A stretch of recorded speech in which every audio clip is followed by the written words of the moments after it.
It's like if you make anybody do something they've never learned how to do, you naturally would run from that. You would avert and try to evade it because you're terrified, right? That's how most men are.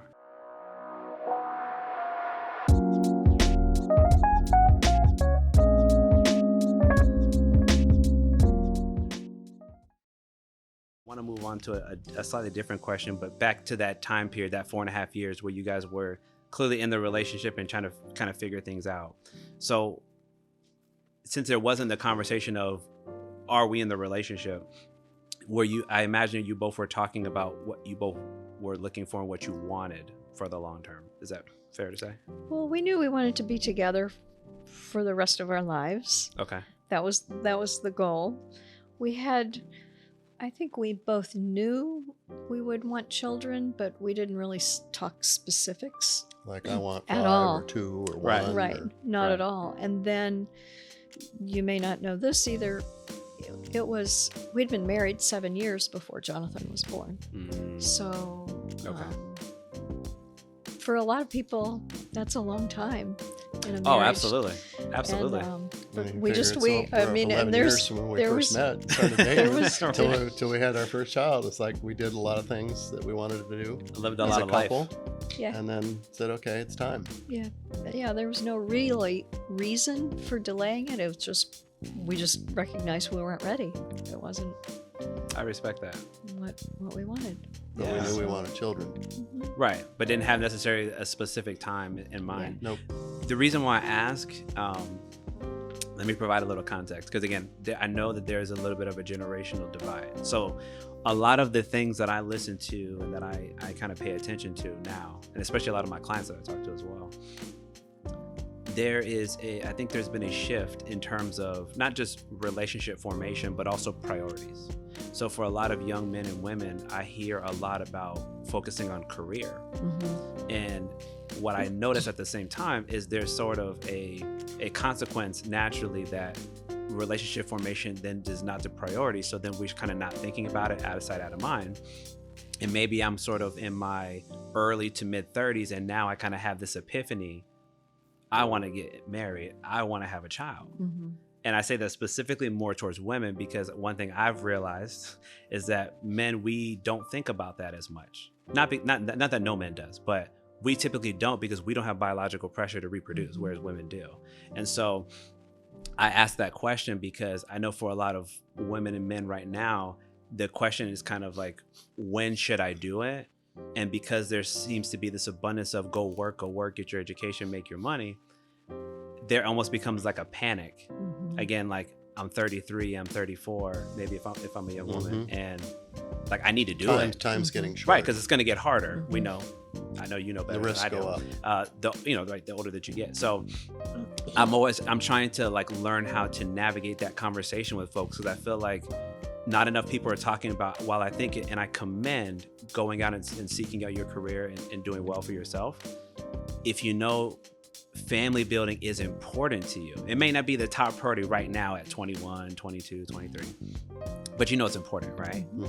To at least try to balance that level of focus and attention to also, you know what, let me seek somebody out that I may want to build with. But if I'm only thinking about my job, I'm kind of putting that out of my mind. So when am I going to imaginarily meet this person to even have the time that you two did, the 4 years, to figure that out, right? So imagine I meet somebody at 34. I'm probably not going to want to wait 4 years. I'm going to be like, hey, next year, maybe 2 years, and like, but then you may not have the opportunity to really vet that person, make sure they want the same things that you want the same things that they want. So just kind of touching on the time.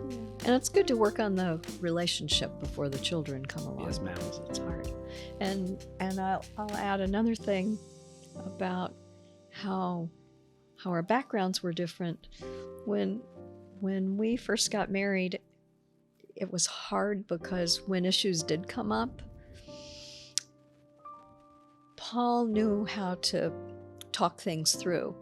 I didn't really know how to do that.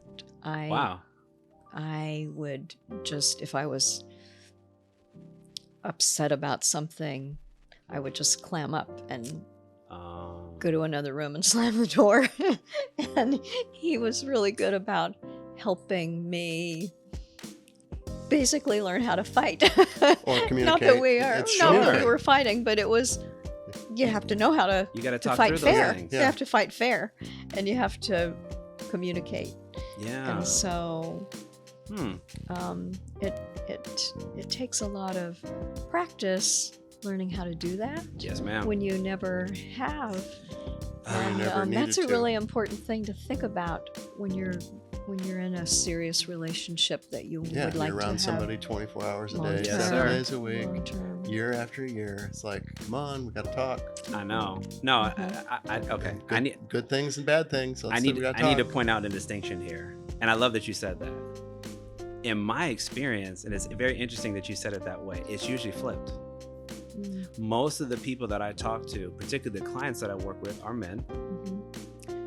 And I want to make a point, because I always make this point. Most men don't know how to communicate how they feel, because most men historically have never been taught that it was appropriate to talk about how they feel. Because most of us come from backgrounds and environments in society where it's not promoted. However, for women, it's almost always okay. And I don't say that to begrudge women. I say that Mhm. because I'm always trying to advocate for men on that behalf. Don't get so frustrated or upset with them to think that they don't want to discuss it. It's like if you make anybody do something they've never learned how to do, you naturally would run from that. You would avert and try to evade it because you're terrified, Mhm. right? That's how most men are. But what's interesting, bringing it back to you two, is that you said it was flipped. That he was the one that wanted to engage in those discussions and you hadn't learned how to do that. Mhm. That's very interesting. Yeah. So I'm very appreciative of how patient he was, Yeah. and it of course changed me, and Oh, and then so I many things that we think- did together after when we started dating, and whether it's camping or travels, or Yeah. a lot of things that she had never had a chance to experience because her parents were always very focused on going to the same place almost every vacation. and there's more out there than that. Sure, You sure. know, there are some places that are nice to revisit, but it's like there are so many places in this beautiful country to go. And I love the outdoors because growing up, and yes, in Boy Scouts, we slept on snow. Not that we've ever done that. We'd gone backpacking Yeah. in Hoosier National Forest and out in the Rockies. And we had some great experiences before children came along.